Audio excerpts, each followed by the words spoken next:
Welcome back to the Unrevealed Realities, the place where hidden truths breathe, where buried emotions resurface, and where the quiet, unseen turning points of life are given the voice they were always denied. In our secret chapters, we step into those fragile corners of the human heart where trust is formed, broken, rebuilt, and sometimes reborn. Today, we unravel a story that belongs not just to one person, but to countless souls across the world who have felt the sting of betrayal and the slow, painful rise of redemption. This is the story of a friendship that was once inseparable, once pure, once stronger than blood, until life, pressure, and choices twisted it into something unrecognizable. A story titled, Betrayal and Redemption, When a Friend Became the Biggest Enemy. It began years ago, long before betrayal had a name, long before trust carried a price. Back then, the world felt simpler, the sky looked larger, and dreams felt close enough to touch if you stretched just a little further. I was young, ambitious, and foolish enough to believe that friendship was unbreakable if the intentions behind it were pure. And maybe that belief was my first mistake, or maybe it was my greatest strength, depending on how you choose to see what happened next. The first time I met him, it wasn't destiny or fate or some cinematic moment. It was an ordinary day, warm sunlight, buzzing crowds, honking traffic, and the heavy weight of college books pressing into my arms. One slip, one book tumbling to the ground, one stranger bending to pick it up, that was how our home entered my life. A single moment that felt insignificant at the time but turned out to be the spark that lit a fire that would burn for years. He handed me the notebook with a half smile and said, "Man, you carry books like they owe you money." I laughed. He laughed. A joke so simple, yet it opened a door. We walked to class together that day, talking about everything from boring assignments to big dreams.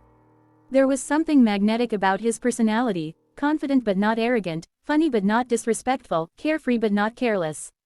He had that rare ability to make you feel comfortable, like you had known him forever even if you had just met him minutes ago. From that day on, he became a constant presence in my life. We studied together, ate together, traveled together. People started calling us the twins, not because we looked alike, but because we acted like two parts of the same soul. He was the extrovert, the talker, the charming one. I was the thinker, the planner, the quiet strategist. We balanced each other like night and day. If he made people laugh, I made them feel safe. If he lit the fire, I kept it burning. Years passed, and the friendship only grew stronger. But life, as it always does, began to test us in ways we didn't see coming. After graduation, the real world greeted us with deadlines, responsibilities, and the kind of pressure that squeezes the softness out of youth. Jobs were scarce, rent was unforgiving, and the weight of expectations grew heavier each day. We spent countless nights lying on the rooftop of my apartment, looking at the sky as if the sky had all the answers.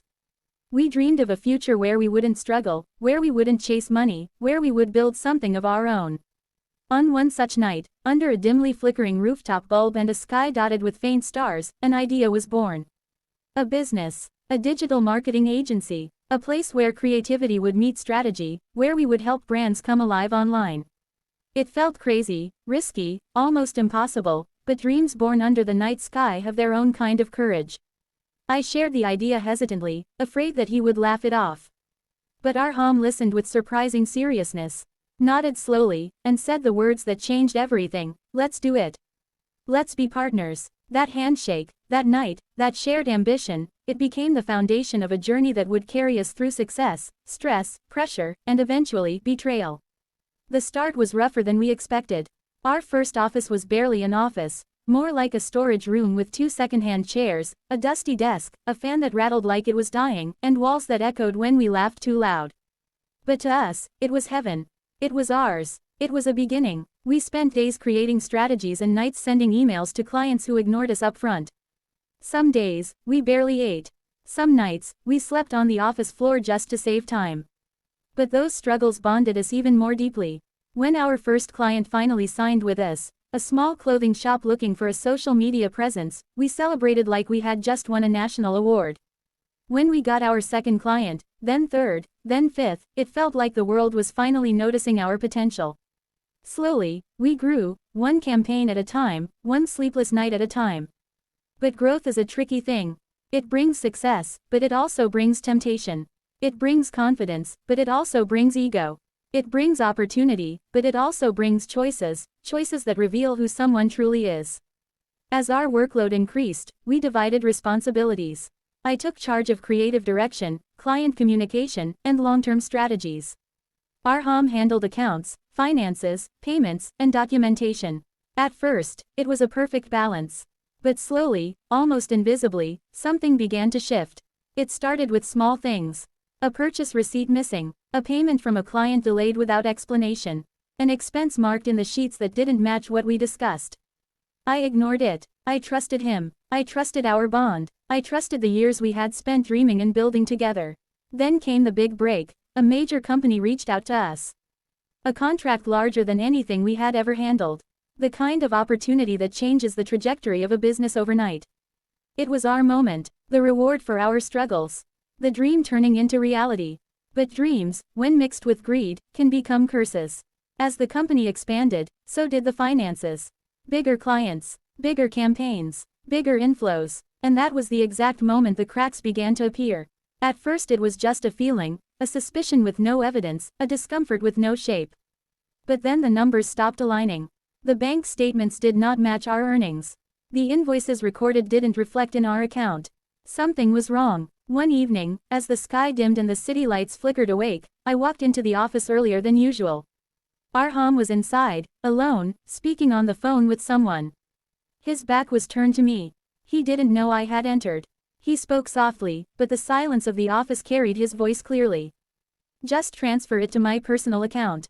He won't find out. I've been doing this for months.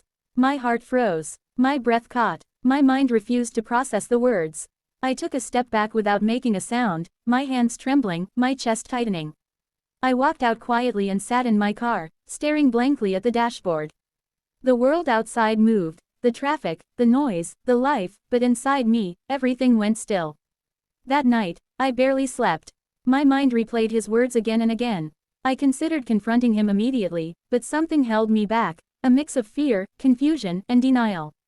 I spent 2 days gathering the financial documents, comparing numbers, tracing transactions. The truth unveiled itself slowly, brutally, painfully. Thousands of dollars had been siphoned into his personal accounts. Months of betrayal, hidden behind friendship, trust shredded without hesitation. When I finally confronted him, I expected guilt, fear, shock, something human. But what I received instead was arrogance. "You don't understand," he said, as if I was the one at fault. "I'm the one bringing in most of the clients. I deserve more. And anyway, I knew you'd never agree to it. So I took what's rightfully mine." What's rightfully mine? The words stabbed deeper than any betrayal. It wasn't desperation. It wasn't a mistake. It was entitlement. It was greed. It was a belief that our friendship, our partnership, our sacrifices meant nothing to him. The argument escalated. Voices rose. Doors slammed. Accusations flew. By the end of that night, the partnership was broken. The business we built together was destroyed. And the friendship I had once believed in more than anything was dead. The aftermath was worse than the betrayal itself. Clients left us. Rumors spread. People whispered. Friends chose sides. I shut myself away, drowning in my thoughts. Guilt weighed on me. Guilt over trusting too much. Guilt over not noticing sooner. Guilt over losing something I had poured my soul into. Days blurred into weeks. Nights stretched endlessly. Food tasted like paper. Sleep felt like a stranger. I wanted revenge. I wanted to expose him. I wanted to burn his world the way he had burned mine. But life, in its strange wisdom, placed someone wise in my path, a mentor who had seen the rise and fall of people and businesses. He said, "Revenge is loud. Redemption is silent. One destroys others. The other rebuilds you. Choose the path that allows you to sleep at night." At first, I hated the advice. It felt weak, passive, forgiving. But slowly, it settled into my heart like a seed, growing roots. I realized something I had been too blind to see: revenge wouldn't fix my pain. It wouldn't rebuild my life. It wouldn't restore my lost peace. So I let go, not of justice, but of hatred. I walked away from what he had done, not because he deserved forgiveness but because I deserved freedom. And then I started again. From zero, with nothing but my skills, my determination, and my wounded heart. The journey back was slow. Clients hesitated to trust me. Friends didn't know what to say. But I kept going. One graphic, one email, one campaign, one step. And slowly, people saw my sincerity. They saw my work ethic. They saw my honesty. One client returned, then another. Soon, small projects turned into stable contracts. Stable contracts turned into long-term collaborations. My life, once shattered, began to assemble itself piece by piece. A year passed. Then fate intervened in the most unexpected way. I walked into a corporate office for a potential collaboration. As I stepped into the waiting lounge, I froze. Sitting on the far sofa, head lowered, shoulders slumped, was Arham. But he didn't look like the man who once betrayed me. He looked older, exhausted, worn out. His company had collapsed. His reputation was damaged. His finances were drained. Life had already delivered a justice I didn't have to pursue. He stood when he saw me, his eyes heavy with remorse. The confidence he once carried had dissolved into guilt. He walked toward me slowly and whispered, "I'm sorry. I don't expect forgiveness. But I needed to say it. I'm sorry for everything." There was a long silence. Then I said the words that freed both of us, "I forgive you." Not because he deserved it, but because I wanted to close the chapter. Forgiveness didn't turn us into friends again. It didn't repair the past. It didn't erase the pain. But it released the burden I had carried in my chest for years. It allowed me to move forward without bitterness. It allowed him to face his own demons without my hatred fueling them. And maybe, just maybe, it allowed both of us to grow. Today, when I look back, I don't see betrayal as the end of something precious. I see it as the beginning of someone stronger. A version of me who understands loyalty more deeply, who protects his heart more carefully, who builds his life more wisely. This story is not about revenge. It's not about destruction. It's about rising from the ashes of trust broken. It's about learning that sometimes the people closest to you hurt you the most, not because you're weak, but because your loyalty gives them access to places where wounds cut the deepest. If you ever faced betrayal, remember, it wasn't your fault.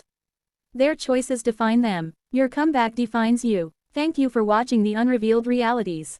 If this story touched your heart, don't forget to subscribe, share, and stay connected for more hidden truths from our secret chapters.